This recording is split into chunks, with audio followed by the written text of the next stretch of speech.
Hello everyone, and welcome back to another episode of Coffee and Crypto. My name's Don. Thank you so much for tuning in and watching today's video.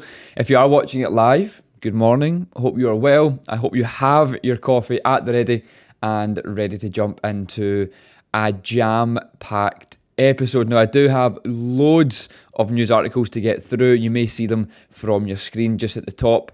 I have about 7 different tabs open to work through. So yeah, get comfy. There's a lot to get through. First things first, as always, we start with the top 10 crypto prices to see where the market is at the moment and how things are looking over the past kind of 24 hours. So let me just refresh this again to make sure that it is completely up to date. There we go. Okay, so first things first then, we have Bitcoin currently sitting at 25,938, so almost up at 26k. Ethereum is at 1,641. We then have BNB at $216. We then have XRP at 51 cents. And we then have Cardano at 26 cents. Dogecoin at 0.06. Solana at $20. And then Tron at 0.07. So there really has been not much movement at all the past 24 hours in the crypto market. And even over the past 7 days, there's really not been much movement. Again, it's just what we're expecting. It's a boring time. It's a summer slump. There's nothing really happening with the prices. Even with the news, I will tell you, the news is tough out there. There is nothing exciting happening. There's no real big parts of the news really, taking any interest. So yeah, it has been challenging. Even this morning, spent a little bit longer than I normally do trying to find some news. But yeah, like I said, there is loads to get through. My hair is an absolute riot. And yeah, sit back, relax, and let me fire through some of the news articles. Now, the first one being, I'm going to fire through a first kind of couple and then get into some more interesting ones as we progress. But the first one being MasterCard and Binance end the crypto card partnership in Latin America. Now, this is a bit of a strange one. But let me explain why this has happened. Again, for anyone who hasn't been following this or following the whole crypto card kind of industry, shall we say, it has been big, or it was big news for quite some time, where a lot of exchanges were trying to get a crypto debit card as such to then roll out across the across the world. And the first one being here then was global payments giant MasterCard is ending its crypto partnership with Binance as of next month. Now, MasterCard and Binance will end its co-branded crypto card programs in Argentina, Brazil and Colombia starting in September. So a spokesperson for MasterCard has said, "We had 4 pilot programs in the market with them. That was Argentina, Brazil, Colombia and Bahrain. This decision applies to each of the Binance programs. There is no impact on any other crypto card program." Now, there isn't a huge amount of information on why this is, but the MasterCard and Binance's prepaid crypto card allows users to make payments in local fiat currencies funded by their crypto holdings in the exchange. And then the wind down period will allow cardholders to convert any holdings in their Binance wallets. So while MasterCard didn't divulge the reason for the change, online reports like Bloomberg imply that it might be due to the increased regulatory scrutiny of the crypto exchange. So this is why I believe it is. It's a bit of, I guess, FUD being spread again about Binance, because Binance has been in the news again the past kind of few months regarding regulation. This is why people believe that MasterCard are deciding to kind of pause their usage or pause their partnerships.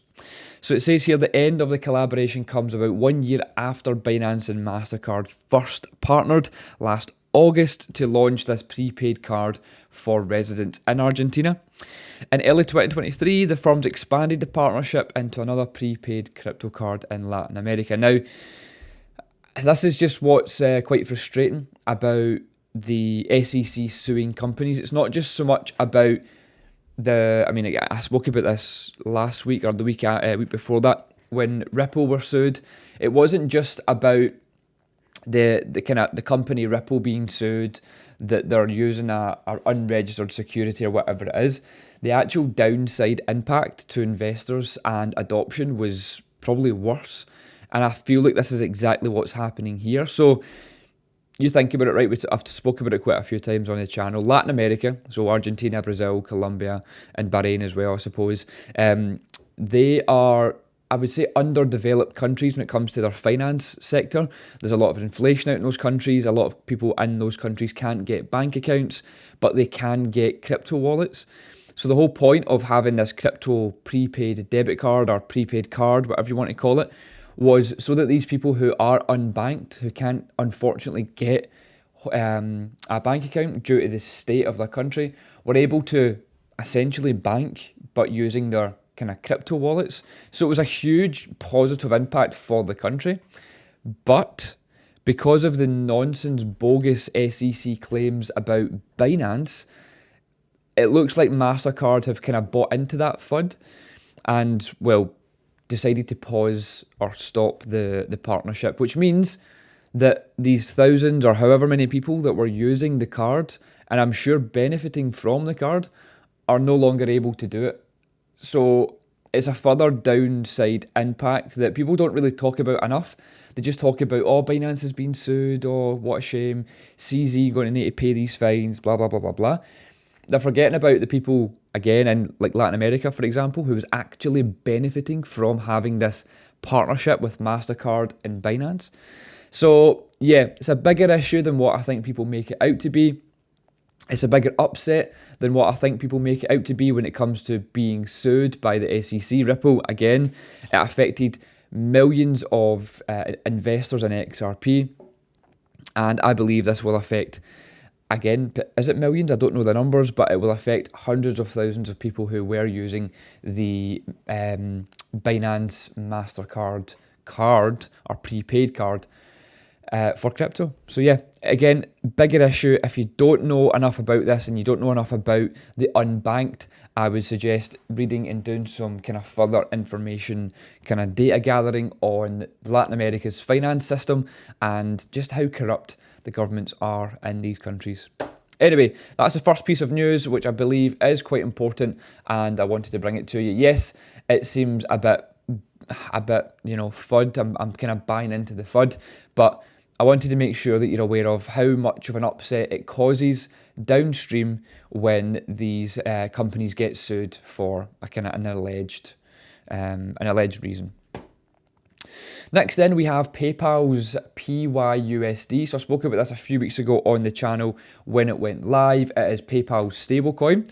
Now, it's not going all so great. Apparently it struggles with early adoption. Now, to be fair, before I even read through this article, it's probably because of the time that it's released.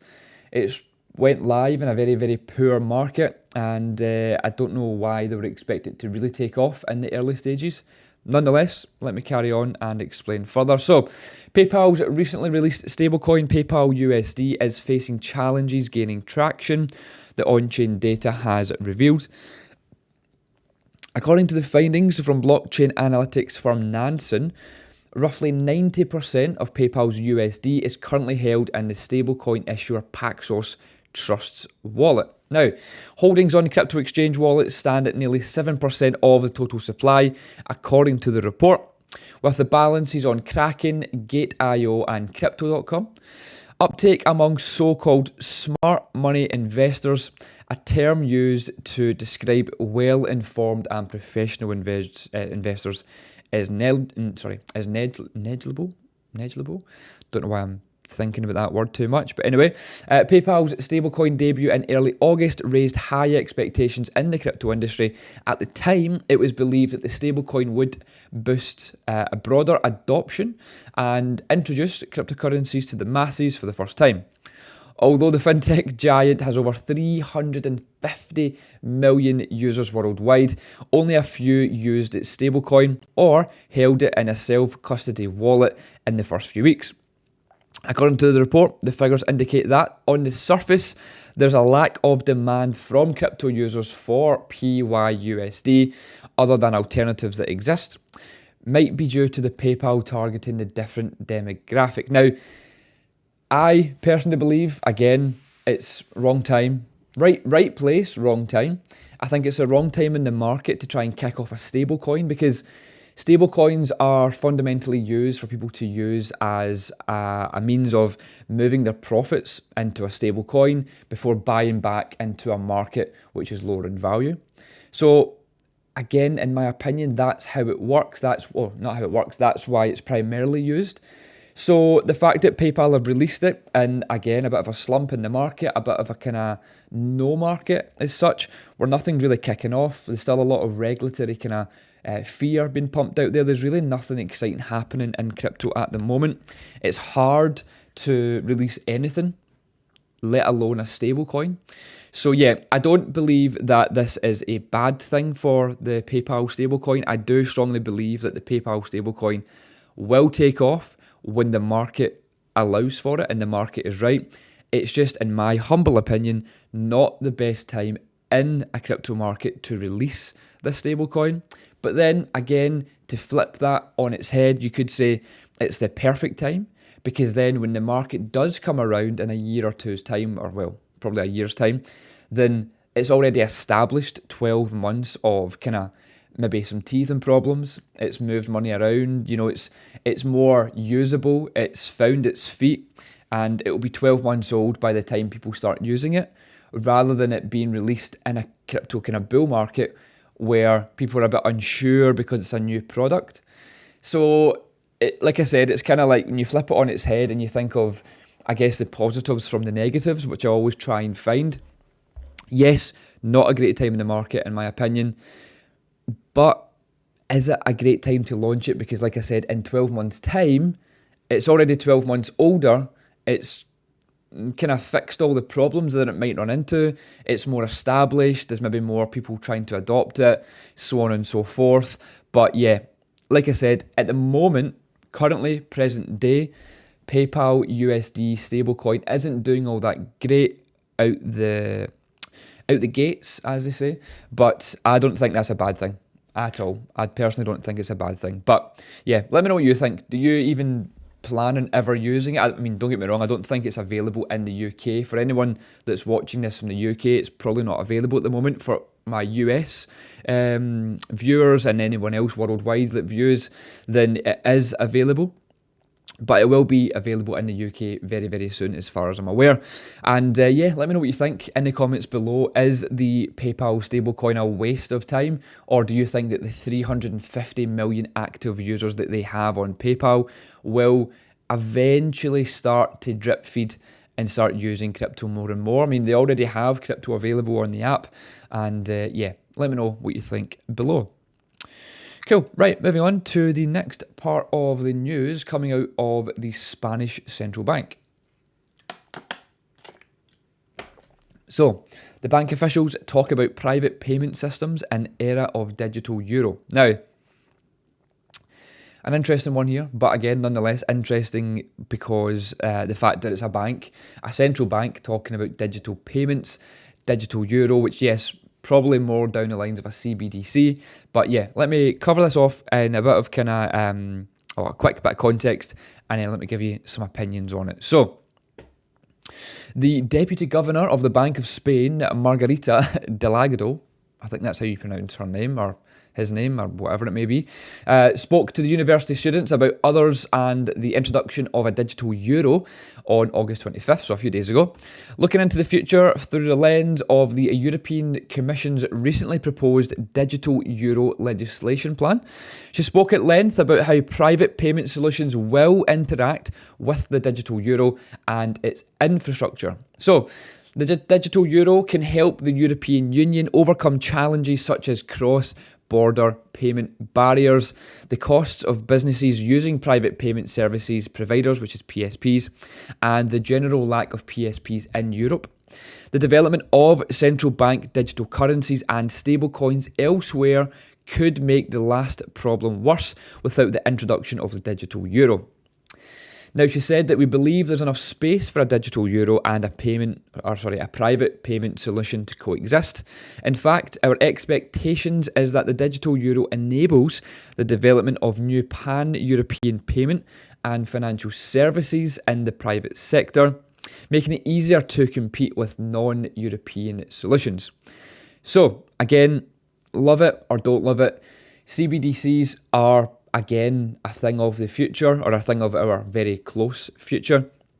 And it's very funny to see, again, big banks talk about the challenges or overcoming challenges that cross-border payments are. So again, this is something for all my Ripple fans and XRP fans out there, something that we've spoke about for a long time now in regards to cross-border payments, and not everyone was on board, because if you're not really from a finance background or you don't make large payments cross-border, it won't really make that much sense to you. But again, I've been shouting from the rooftops the importance of cross-border payments and cheaper ways for cross-border payments, hence why back in 2017 I found kind of trust, or I suppose trust. I found, trust and a future with Ripple and what they're trying to do. Cross-border payments are super crucial for the finance world in general, whether you use it or not. Again, it's why I don't love the thought of a CBDC, but as an investor, I love the thought of Ripple and XRP helping CBDCs. Does that make sense? And again, the reason I wanted to bring this article to your attention is the Central Bank of Spain, a fairly large bank, and again, they're in the European Union, are talking about this cross-border payment issue or challenges that they face. Again, just bringing to light that it's not just me, the crazy guy on YouTube, talking about them. Banks are talking about the issues with cross-border payments. Swift is the current company that's used pretty much globally. They're not that great. It's slow. It's a very kind of dinosaur-esque payment system, and there is a need and want for a faster payment method of transacting money. So it says here as well then, a digital euro would not be covered by the common deposit insurance until a common supervisory and resolution authority is put in place under the European Deposit Insurance Scheme. Financial security has to be considered before the digital euro is launched. So again, they're talking about, they're putting the fear in you. They're trying to pump the fear into you, say, oh, but if you move money, it's not insured, blah, blah, blah. Well, the benefit with, I guess, crypto is, well, a lot of it is copy and pasting, right? It's the wallet address, copy, paste, whatever, right? The chances of it getting lost are quite low. Again, well, don't get me wrong, unless you are just a total idiot and you don't follow what you're supposed to follow. When you are moving money around in crypto, yes, it does seem quite daunting, but if you're moving it from exchange to exchange or wallet to wallet, normally 9 times out of 10, if not 10 times out of 10, it really does tell you exactly what to do. So it tells you what network to choose for a start. So if you're depositing USDT, for example, it will say make sure you are depositing using ERC20. So if you then send it using BSC or Tron network or any type of other network, then obviously it might go missing. You know, it's pretty straightforward and self-explanatory. If it's telling you to send it via ERC20 or potentially lose your funds, you're probably better to send it by ERC20. I mean, I know that sounds pretty stupid, right? But please just follow what it says. Again, take an extra minute, an extra 30 seconds to just read over what it says on your app or on your wallet, whatever it is, to ensure that you don't missend your crypto. Because, yeah, unfortunately, there's no insurance on crypto. But again, it's not rocket science. Just take a little bit of extra time before making that transaction. With banks, it's a little bit different because if you make a payment kind of issue or whatever it may be, either it will bounce back. So if the payment details are not quite the same, it looks like it will leave your bank account, or at least the numbers on your screen will change, but it might not then reach that destination because it's the wrong details, and it tends to bounce back to your account. Not always. And And also with, obviously, especially in the UK, you have the FSCS, which will cover you for up to a set amount. I think it's like 85,000, I think it is now, where if your money or the banks to go bust or whatever it may be, you can you're insured up to that amount, which if you have a few bob in the bank, if you've a few million in the bank, 85 grand insurance isn't all that great, is it? So again, it's another reason why people choose crypto, because it's kind of your own custody. You take care of it, you look after it. If it goes down or whatever it may be, you could hold it in a cold storage wallet. That's not a cold storage wallet, by the way, it's a remote for a projector. But if for the kind of subject of this video, if you're holding your crypto in an offline cold storage wallet, it can't go down, it can't go bust, it can't do any of that. You physically hold all permissions to the keys to that part of the blockchain that holds your crypto. Therefore, you don't really need insurance, because you are your insurance, and as long as you're not just a total idiot and you don't lose your information or you forget it or whatever it may be, then you are insured technically. But anyway, I'm kind of going off on one here at the moment and giving you a bit of an education spew, but please take it in, some free education for you this fine Monday morning. But yeah, the big point of this news article is Spanish banks are talking about cross-border challenges. I've been telling you about cross-border challenges for years now. Whether you've taken it in or not, that's another thing. But yes, there's definitely an issue coming, or an issue that needs fixed, and CBDCs unfortunately are going to help that, but also the digital euro is very much on its way. So yeah, look out for that. Now, a bit of a different news article here, bit of an interesting one. This is a special shout out. This news article is a special shout out to one of my close friends. You know who you are, and he's a very good friend of the channel as well. You know exactly who I am when I mention this very famous football player. But anyway, Ronaldinho fails to testify in a crypto scam probe, and he faces possible arrest in Brazil. Interesting. Very, very interesting. So let's read a little bit more into this then. So Brazilian soccer star Ronaldinho could be detained by authorities to testify over a crypto fraud investigation in Brazil. According to local media reports, Ronaldinho failed to appear before the country's Congress over a pyramid scheme probe allegedly linked to one of his countries. No, companies, not his countries, his companies. So the former, again, you know who he is. I'm not even going to go into it because I don't know football and I might butcher some of these names. But Ronaldinho, on August 24th, has failed to testify at a congressional hearing citing adverse weather conditions. According to the congressman, he will have another opportunity to testify at the end of August. In the event that Ronaldinho fails to appear, law enforcement officials may take him before the committee. So, let me get to the actual part where it's talking about, here it's here. So, the investigation revolves around Ronaldinho's venture, 18K Ronaldinho. The company allegedly promised clients daily returns of 2% through crypto investments.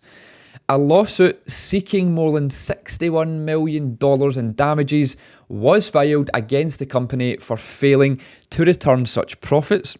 The litigation is now part of a broader investigation into crypto frauds in the country. Now, Ronaldinho's legal teams argues that he was merely the company's ambassador and thus another victim of an alleged scam. According to them, his image and name were illegally used to deceive clients without proper authorizations from Ronaldinho's crypto business. Also, it includes NFTs launched in collaboration back in 2021.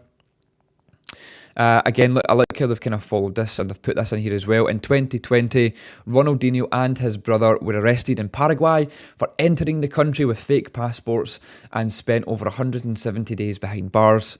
Assist is also involved in the ongoing crypto investigation. So I like how they just managed to, typical media, what's that got to do with anything? Why are you throwing that part in?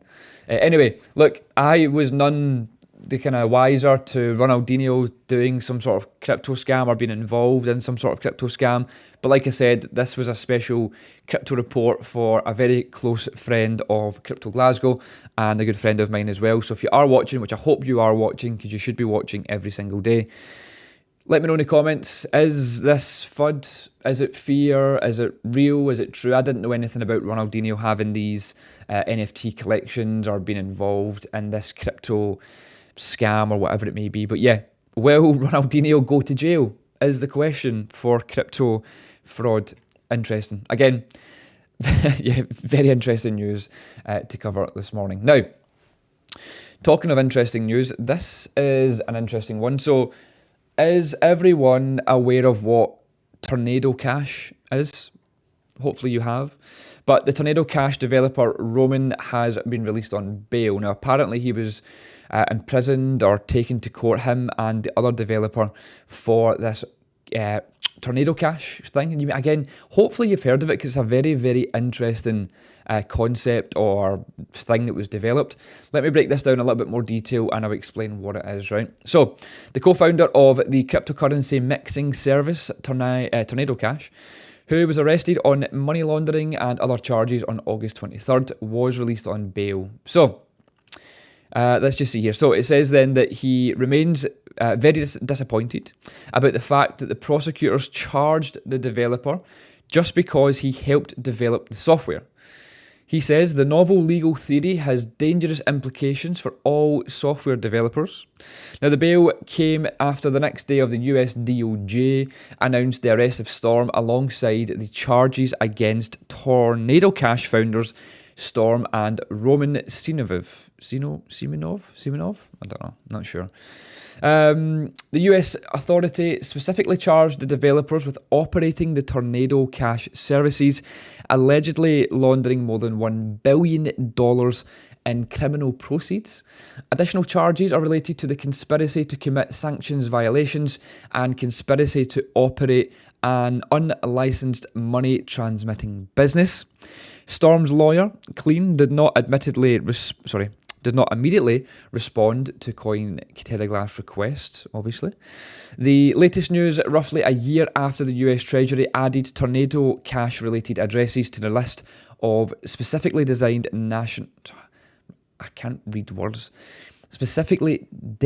nationals of the official of Foreign Asset Control. Again, I say this all the time. I love how they name things in law and how they make it sound super, super crazy. So, specially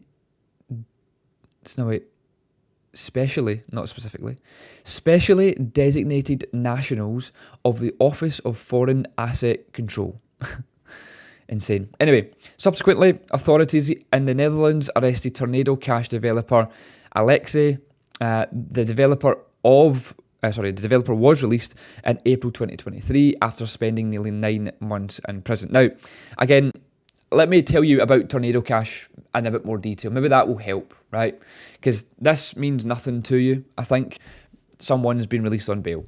Who cares, right? What does it actually matter? Well, Tornado Cash, how it works essentially is it can be seen as a way of money laundering. And the way people are using that is, especially with scams, is if people scam a massive wallet, they are able to Tornado Cash the money. Essentially what it means is wash the money through multiple different anonymous wallets. So for example, you manage to scam someone out of 20 million euros or $20 million, don't know why I'm using euros, $20 million in a crypto scam. And a way for you to get that money, because again, with crypto, it's all visually seen on a public ledger. It's all and you can see it publicly, basically, on the blockchain. Well, if you don't really want traced or caught out or potentially caught out, you would use Tornado Cash. And what it does is the name, as it says, it kind of tornadoes the money. So it spins the money up and fires it out into different wallets. So that $20 million that you have scammed from one wallet can then get spread into 50 different wallets. So that $20 million can be spread to 50 different wallets, and then those 50 different wallets can then send them to another 20 wallets, and then it just basically makes it harder for people to trace the money and find out where the money's going. So if you are a scammer, this is the perfect way for you to, I guess, steal the money and not get caught for it. So that's basically the main kind of usage of Tornado Cash, and you see it quite often. If you haven't, I mean, it's not really happened for a while, but if there's a massive hack of someone's wallet or whatever it may be, you tend to find a lot of things on Twitter talking about Tornado Cash and tracing the wallets, chasing the wallets, watching the money, whatever it may be, and that's what's used. So obviously the government don't like that, and they recently kind of jailed, or at least imprisoned, the developer of that software. Not the person who created it or whatever it may be, but the developer of the software was imprisoned, and I guess they don't like the fact that he's doing that, which I guess makes sense. People don't like the fact that people can wash money. But anyway, that's the whole point of this article. Tornado Cash, that's a quick summary. I've probably made an absolute butcher of it, but go look into it. It's very, very interesting. And yeah, let me know what you think with Tornado Cash. Again, it's tough to stop things like this, and people will use it for many different ways, but yeah, the government obviously do not like that. Anyway, let's move on. We have some ETF news, some updates on some ETF news to cover off.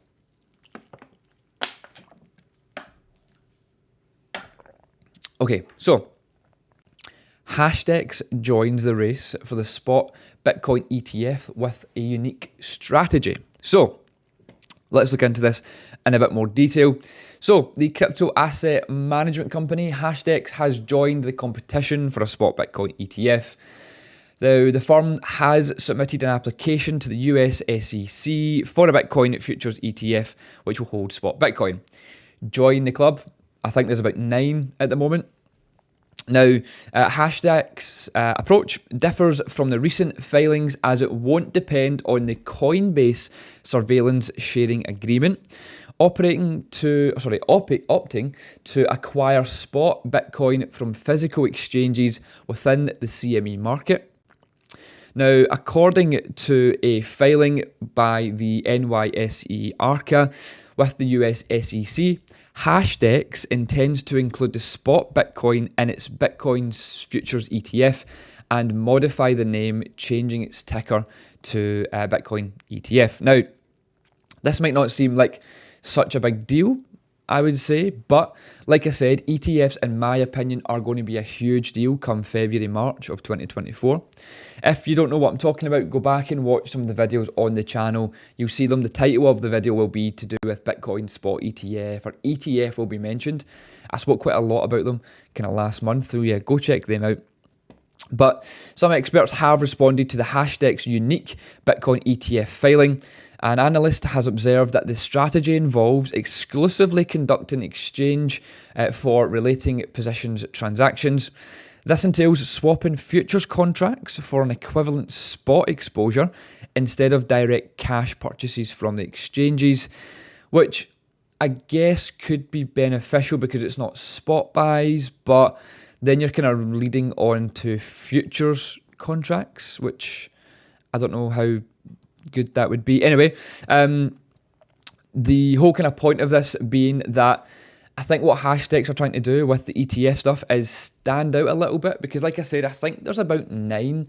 I think there's about 9, I can't really remember, but I think there's about 9 ETFs that have been kind of applied for, and they're all pretty much the same. They're all using Coinbase as the primary funding for the spot Bitcoin ETF, which is funny because the SEC, again, I've covered this story so many times, but the SEC obviously are suing Coinbase again back in June, but yet the ETF Coinbase are going to be the kind of main user or the main kind of exchange for ETFs that the SEC will approve. Again, strange one, but whatever, we move forward and we get on with our lives. But yeah, anyway, the point I'm trying to make here, without getting into too much on ETFs, because like I said, I did talk a lot about ETFs last month, I still strongly believe that ETFs will be, or will help, the kind of catalyst for the next bull run. And I think that come kind of February, March of 2024 is when we'll see a lot of hot kind of yes, pauses or no's for ETFs, because the reason I say that date is when the final kind of, so with the ETFs, they have like a 6 months date. They have a 6 months kind of guide or whatever it may be, a timeline where the SEC can say yes, no, or they can pause it. And February, March kind of time is when those 6 months are up. And I, again, strongly believe that it may be a bit of a buy the rumour, sell the news over the next few months, and we'll see a bit of a price run up beforehand, a bit of a price decline before that, which again, leads perfectly on to the Bitcoin halving, which we'll see in about 8 months' time. Is it 8 months? Is it maybe 9 months? Anyway, the Bitcoin halving is obviously not much longer after February, March time, which I strongly believe this has all been pre-planned and it's all just, again, tinfoil hat things. Looking to the future, I believe this will be the kind of catalyst to help kind of kickstart the next run that we'll see. But that's that. Last but not least, the final news article that I wanted to cover. OnlyFans parent company bought $20 million of Ethereum as revenue surged. Now, interesting story here. So the parent company of the subscription platform OnlyFans has become the latest firm to reveal its cryptocurrency holdings, showing it invested nearly $20 million in Ethereum in 2022. Not a great time. They should have been following us. But anyway, according to this then, the financial filing to the UK Corporate Registry, Phoenix International reported that it had purchased $19.9 million worth of Ethereum between 2021 and 2022. However, due to the overall decline in crypto asset prices over the course of last year, its total value in Ether decreased by $8.5 million by the end of November. That is a shocker. Absolute shocker. Again, this was about FOMO again, I guess this is just like fast money, because we all know in 2020, 2021 and 2022, there was a massive rise in the OnlyFans subscription model, which again, the company that owns it, Phoenix International, obviously seen an absolute influx of money. And obviously crypto was going crazy at that point. So they've got a bit of FOMO and they decided to buy $20 million worth of Ethereum when it was up. I'm guessing it was up at like $3,000 or something when it bought it. I'm not sure. Maybe it mentions it here. But anyway, they are down, which is, again, crazy. But to them, if they can throw 20 million at Ethereum at that point, I'm sure an $8 million loss is nothing. Anyway, as of November 2022, the Ethereum was worth around $1,295 a piece. This placed the carrying amount of the company's ETH holdings to about 11.4 million. Despite the lack of initial success in crypto investing, overall the platform experienced solid growth.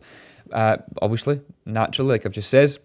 According to the filing, the company's revenue increased 16.6%.